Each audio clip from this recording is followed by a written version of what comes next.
Welcome to our channel. నేను మీ అవని. మనం కథలోకి వెళ్ళే ముందు మన ఛానల్ని తప్పకుండా సబ్స్క్రైబ్ చేసుకోండి, అలాగే లైక్ చేయండి, షేర్ చేయండి. కథ ఎలా ఉందో వినేసి వెళ్ళిపోకుండా తప్పకుండా కామెంట్ చేయండి. ఇంకా కథలోకి వెళ్ళిపోదాం. I love you Baba part 76. ఆ చాపర్ ల్యాండ్ అవ్వగానే అందరూ ఎవరు వచ్చారా అని ఆతృతగా మరి భయంగా గన్స్ ఏం చేసి పట్టుకున్నారు. అప్పుడే అక్కడికి విజయ్ గారు కూడా వచ్చేసరికి అందులో నుంచి వస్తున్న వ్యక్తులను షాకింగ్గా చూస్తూ విక్రమ్ అని ఆయన కొంచెం కంగారు, కొంచెం సంతోషంతో విక్రమ్ దగ్గరికి పరుగులాంటి నడకతో వెళ్ళారు విజయ్ గారు. విజయ్ విక్రమ్ వైపు వెళ్తూ ఉన్నప్పుడే గన్స్ డౌన్ చెయ్యమని చెప్పడంతో అందరూ డౌన్ చేసి అక్కడ జరిగేది అంతా ఒక వింతలా చూస్తూ ఉన్నారు. అప్పుడే విక్రమ్ వెనక ఉన్న అభి విజయ్ గారి వైపు చూస్తూ, విక్కీ మా నాన్న అని చిన్నగా చెప్పాడు అభి. విక్రమ్ ఆయన వైపు చూసి ముందుకు అడుగులు వేశారు. విక్రమ్ వాళ్ళు ముందుగా విక్రమ్ బ్లాక్ కోట్లో పిచ్చ హ్యాండ్సమ్గా కనిపిస్తూ ఉన్నాడు. ఆ తర్వాత అతడి వెనకల విశ్వ ఒక వైట్ హుడీలో అతడిని చూస్తూనే తెలుస్తుంది అతడు పైకి చూసేంత అమాయకుడు కాదు, చాలా తెలివైనవాడు అని. విశ్వ పక్కన అభి తన తండ్రిని చాలా రోజుల తర్వాత చూడడంతో ఒక చిన్న చిరునవ్వు కనిపిస్తూ ఉంటే వాళ్ళ ముగ్గురి దగ్గరికి వచ్చిన విజయ్ గారు విక్రమ్ బాబు అంటూ చాలా అభిమానంగా పిలుస్తూ ఉంటే విక్రమ్ ఆయన వైపు చూసి, అంకుల్ మిమ్మల్ని నేను ఎప్పుడు కలవకపోయినా కూడా అభి మీ గురించి చాలాసార్లు చెప్పాడు అని అంటూ విజయ్ గారిని చిరునవ్వుతో పలకరించాడు. విజయ్ గారు ఆశ్చర్యం మరియు ఏదో వింతైన భావంతో విక్రమ్ని చూసి, నిజంగా యువరాజులు మొదటిసారి తన సామ్రాజ్యంలోకి అడుగు పెట్టడంతో ఈ ప్యాలెస్కి ఇంత కల వచ్చింది విక్రమ్ బాబు అంటూ విజయ్ గారు తన కొడుకు అయిన అభిని కూడా పట్టించుకోకుండా విక్రమ్ని హక్ చేసుకొని, నన్ను క్షమించు నాన్న. విక్రమ్, నేను మీ నాన్నతో చిన్నప్పటి నుంచి ప్రతి ఒక్క సమస్యలో మీ నాన్న వెంట ఉన్నా, కానీ నువ్వు చిన్న పిల్లాడివి. కుటుంబ బాధ్యతలన్నీ ఒక్కడివే అక్కడ మోస్తూ ఉన్నా మేము ఎవ్వరం ఏమీ చెయ్యలేని నిస్సహాయులం అంటూ ఆయన బాధగా చెప్పారు. అప్పుడే విక్రమ్ కూడా, ఏం పర్లేదు అంకుల్, నేను ఫేస్ చేసిన ప్రతి ఒక్క సమస్య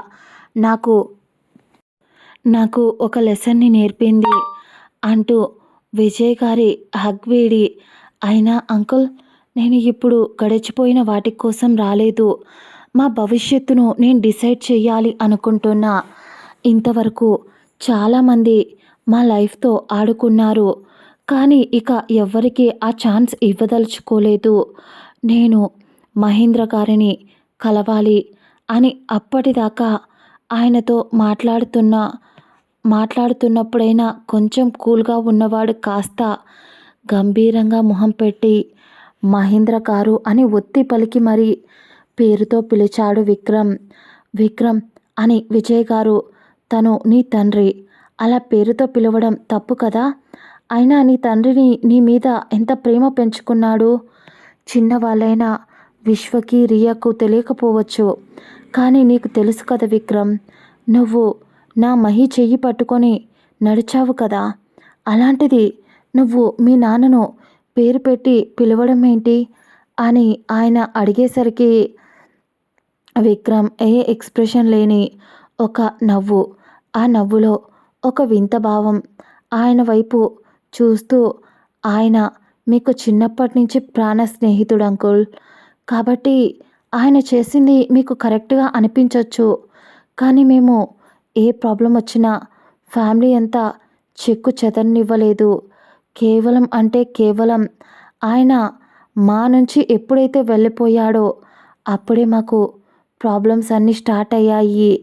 అదే ఆయన మాతో ఉంటే మేము కూడా నాన్న చెయ్యి పట్టుకొని హ్యాపీగా ఏం జరిగినా నాన్న చూసుకుంటాడు అని ధైర్యంతో ఉండేవాడిని. అయినా నేను మీకు చెప్పడం ఏంటి? మీకు బాగా తెలుసు నా బాల్యం ఎంత కఠినంగా జరిగిందో. ఒకవేళ నేననే వాడినే లేకపోతే నా చెల్లి, నా తమ్ముడు, మా అమ్మ అనాథలైపోయేవారు. ఆయన వదిలేసినంత ఈజీగా నేను వాళ్ళ చెయ్యిని వదల్లేదు. ఇప్పుడు కూడా ఈ ఇంటి గుమ్మం తొక్కేవాడిని కాదు. కానీ నాకు నా జీవిత రహస్యం తెలుసుకోవాలి. అందుకోసమే వచ్చాను ఇక్కడికి అని విక్రమ్ అనేసరికి, విజయ్ గారు, ఇప్పుడు నువ్వు ఏం చెప్పినా వినే పరిస్థితుల్లో లే విక్రమ్. అక్కడ మీది కేవలం 3 ప్రాణాలు. మహి మీ ఇద్దరి కోసమే, మీ ముగ్గురి కోసమే అక్కడి నుంచి వచ్చేశాడు. అది ఒక కారణం మాత్రమే. కానీ అసలైన కారణం, అతడు రాకపోతే ఇక్కడ వేల జీవితాలు రోడ్డున పడతాయి. రాజులేని సామ్రాజ్యం, రాజులేని ఆ కుర్చీ దేనికి పనికిరావు. విక్రమ్, అంత పవర్ ఉన్న మొనగాడు మీ నాన్న. కాబట్టే మీ నాన్నను వెతుక్కుంటూ వచ్చారు. నేను నీకు చెప్పినా ఇప్పుడు అర్థం కాదు. ఇప్పుడు నువ్వు మీ నాన్నను కలవాలి అంతే కదా అంటూ విక్రమ్ని తీసుకొని ప్యాలెస్లోకి అడుగులు వేశాడు. విజయ్ గారు అతడి వెనకే అభి, విశ్వ కూడా వెళ్తూ ఉంటే అందులోకి ఎంటర్ అయినప్పటి నుంచి అక్కడ ప్రతి ఒక్క దేశంలోని ఫర్నిచర్ అంతా అక్కడే ఉంది. చాలా కాస్ట్లీ, ఒక్కొక్కటి కొన్ని కోట్ల విలువ చేసేవి. కొన్ని ఫ్లవర్ వాజులు అయితే డైమండ్తో తయారు చేసినవి కూడా ఉన్నాయి. వాటి వైపు ఆశ్చర్యంగా చూశాడు. విశ్వ అభి తన చిన్నప్పుడు వచ్చాడు. అప్పటికి ఇప్పటికీ ఏ మార్పు లేదు. ఆ ఇంట్లో తన చిన్నప్పుడు, తన బాల్యం ఈ ఇంట్లోనే జరిగింది. అభిది దాదాపు తను విక్రమ్ని కలిసేంత వరకు ఆ ఇంట్లోనే ఉన్నాడు అభి. కాబట్టి అతడికి అది ఆశ్చర్యంగా అనిపించలేదు. కానీ విశ్వ అలా చూస్తూ ఉంటే అతడి పిడికిలు కోపంతో బిగుసుకుంది. ఒక్క క్షణం విశ్వకి అతడి గడిచిపోయిన కాలంలో విక్రమ్ పడిన బాధలు, కష్టాలు గుర్తుకు వచ్చాయి. విశ్వక్ కూడా తన తండ్రి వాళ్ళని వదిలేసి వెళ్ళిపోయినప్పుడు చేతిలో చిల్లి గవ్వ లేకుండా మొత్తం అంతా ఆ విశ్వనాథం వల్ల, అతడి చేతిలో నక్షత్ర నాన్నగారు మోసపోవడం వల్ల, వాడి దౌర్జన్యాలకు ఎదురు తిరిగే వ్యక్తి కాదు కాబట్టి వాళ్ళు తినడానికి కూడా లేని పొజిషన్కి వచ్చేయడంతో తన తండ్రి ఉంటే అది ముగ్గురు పిల్లలను కని వెళ్ళిపోయారు అనే ఒక కోపం. పైగా ఇప్పుడు ఇంత భోగాలు, అష్టైశ్వర్యాలు అనుభవిస్తూ ఇక్కడ ఆయన మాత్రం సంతోషంగా ఉన్నాడు. అక్కడ మా బాధ్యతలన్నీ మోయాల్సిన ఈయన మమ్మల్ని గాలికి వదిలేస్తే మా అన్నయ్య అక్కును చేర్చుకొని నాన్నయ్యాడు మాకు అని మహేంద్ర గారిని కాలర్ పట్టుకొని మరీ అడగాలి అనేంత కోపం వచ్చింది విశ్వకి ఆ క్షణం. ఎందుకంటే మహేంద్ర గారు హ్యాపీ లైఫ్ని లీడ్ చేస్తున్నారు అని విశ్వకు అనిపించింది. కానీ విజయ్ గారు ముందుకు అడుగులు వేస్తున్నప్పుడు ఆ ఇంటి వాతావరణం చూస్తే టైం చాలా అవ్వడం వల్ల పనివాళ్ళు కూడా పెద్దగా లేరు. ఉన్న ఒకరు ఇద్దరు కూడా విజయ్ గారిని చూసి ఈ టైంలో ఏమిటి అన్నట్టు ఆయన వైపు చూస్తూ ఒక సైడ్కి నిలబడి ఉన్నారు. విక్రమ్ ముందుకు అడుగులు వేస్తూనే, నేను మహేంద్ర గారిని కలవటానికి వచ్చానని ఆయనకు చెప్పండి అని విక్రమ్ చెప్తూ ఉంటే విజయ్ గారు విక్రమ్ వైపు చూసి, అప్పుడే ఏమైంది విక్రమ్? మీ నాన్నను కలవటానికి ఇంకా టైం పడుతుంది. ముందు నువ్వు కొన్ని విషయాలు తెలుసుకో. ఆ తర్వాత ఆ ప్రశ్నలకు కూడా మీ నాన్న దగ్గర జవాబు నువ్వు అడగాలి. ఎందుకంటే మీ నాన్న ఇన్ని రోజుల్లో నేను బెస్ట్ ఫ్రెండ్ అయినా కూడా నాకు కూడా చెప్పకుండా దాచిన నిజాలు చాలానే ఉన్నాయి. వాటిని వాటిని విక్రమ్ కృష్ణ తెలుసుకుంటావో లేదా మీ నాన్న కొడుకుగా మీ నాన్న చెయ్యి పట్టుకొని అడుగుతావో అని అంటూ విజయ్ గారు కూడా విశ్వ, విక్రమ్ ఇద్దరిని తన తండ్రి మీద కోపం అసహ్యంతో ఉన్నారు అని ఆయనకు కూడా వారిపై కొంచెం కోపం వచ్చింది. విజయ్ గారు విక్రమ్‌ని ఒక రూమ్ దగ్గరికి తీసుకెళ్లారు. అది చాలా డిఫరెంట్‌గా ఉంది. ఎంత డిఫరెంట్‌గా ఉంది అంటే లోపల వాళ్ళు ఎక్స్‌పెక్ట్ చేయనంత పెద్దది ఆ రూమ్ డోర్. ఆ రూమ్ డోర్‌ని విజయ్ గారు ఆయన పాకెట్‌లో ఉన్న కీతో ఓపెన్ చేసి లోపలికి వెళ్లారు. లోపలికి ఎంటర్ అవ్వగానే ఒక టేబుల్, దాని ముందు 2 చైర్స్ ఎదురుగా కనిపించాయి. విజయ్ గారు లోపలికి తీసుకెళ్ళిన తర్వాత చుట్టూ గమనించడం మొదలుపెట్టారు. అందులో దాదాపు కొన్ని వందల లాకర్లు ఉన్నాయి. ఆ లాకర్‌లో అన్నింటిని ఓపెన్ చేసి ఒక స్విచ్ ఉంటుంది. దానిపై ఒక ఫింగర్ ప్రింట్ పెడితే అన్నీ ఒకటేసారి ఓపెన్ అయిపోతాయి. విజయ్ గారు విక్రమ్ అంటూ అతడి చెయ్యిని ఆ స్విచ్‌పై పెట్టేసరికి అన్నీ ఒక్కసారిగా ఓపెన్ అయ్యేసరికి అందులో కొన్ని కోట్ల లిక్విడ్ క్యాష్ ఉంది. దేశాల కరెన్సీ అంతా అక్కడే కనిపిస్తూ ఉంటే ఒక్క క్షణం అక్కడ ఉన్న ముగ్గురికి కాళ్ళ కింద భూమి కంపించిపోయింది.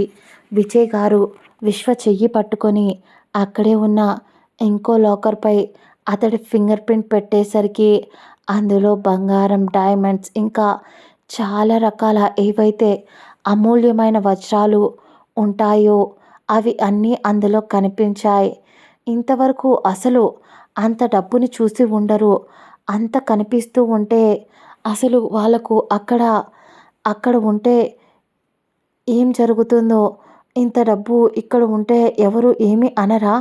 అని విశ్వ డౌట్‌గా మొహం పెట్టి అడిగాడు. కానీ విక్రమ్ ఏదో ఆలోచిస్తూ ఉంటే విజయ్ గారు విక్రమ్ వైపు చూసి, "నువ్వు ఏం ఆలోచిస్తున్నావో నాకు తెలుసు విక్రమ్. నీ ఆలోచనలను నీ ఆలోచనకు ముందే నేను నీ కొన్ని ప్రశ్నలకు సమాధానాలు చెప్తాను. ఇవన్నీ ఓకే. వీటిపైన ఫింగర్ ప్రింట్‌లో నీవే ఎందుకు ఉన్నాయో తెలుసా?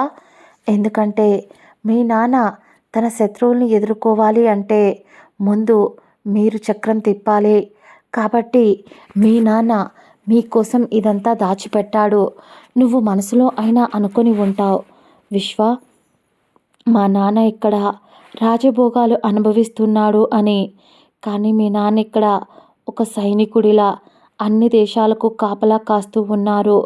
ప్రతి ఒక్క దేశ ప్రధాని మీ నాన్నకు దాసోహం పలకాల్సిందే" అంటూ ఆయన చెప్తున్న మాటలకు వాళ్ళకు పిచ్చెక్కిపోయింది. అసలు ఒక్కొక్కటి ఒక్కొక్క పజిల్‌లా వాళ్ళకు కనిపించడం మొదలయ్యాయి. విజయ్ గారు, మీ నాన్న మీకు ఒక రాక్షసుడు అయ్యుండొచ్చు. కానీ కొన్ని వందల మందికి దేవుడు. అసలు ఈ కథలో కొంతవరకు మీకు చెప్తాను. మీ నాన్న మీ నుంచి వచ్చిన మీ దగ్గర నుంచి వచ్చిన తర్వాత ఆయనను ఈ కుర్చీలో కూర్చోబెట్టాడు మీ తాత. ఆ రోజు మీ తాతయ్య ఎందుకు ఆయన్ను అక్కడ కూర్చోబెట్టాడో తెలియదు కానీ మీ నాన్న కూర్చున్న ఆ క్షణం నుంచి మీ తాతయ్యే మీ అత్తయ్యను, మీ బాబాయిని రెచ్చగొట్టి మరీ ఉసికొలిపి మీ నాన్నను చంపమన్నాడు.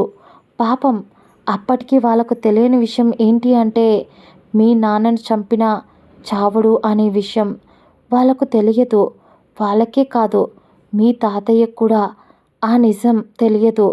ఒకసారి మీ తాతయ్య మీ నాన్నను ఆ స్థానంలో కూర్చోబెట్టి వెళ్ళి ఆయన ఆఖరిగా తన సొంతూరులో ప్రాణం వదలాలి అని ఆయన అనుకున్నారు.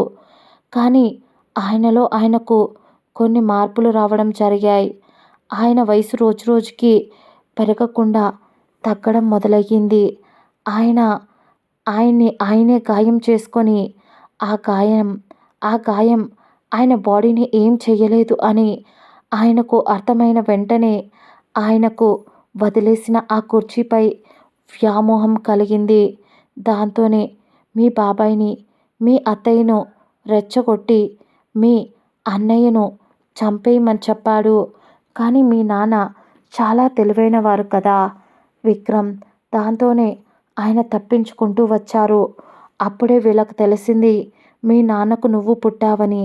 నిన్ను వాళ్ళ చేతిలోకి తెచ్చుకుంటే మీ నాన్న చెప్పినట్టు తల వంచాల్సి వస్తుంది.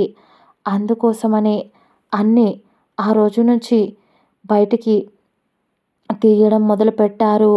మీ నాన్న ముందు జాగ్రత్తతో మీ డీటెయిల్స్ ఏవి ఎవరికి తెలియనివ్వలేదు కాబట్టి వాళ్ళు అప్పుడు నీ దాకా రాలేకపోయారు.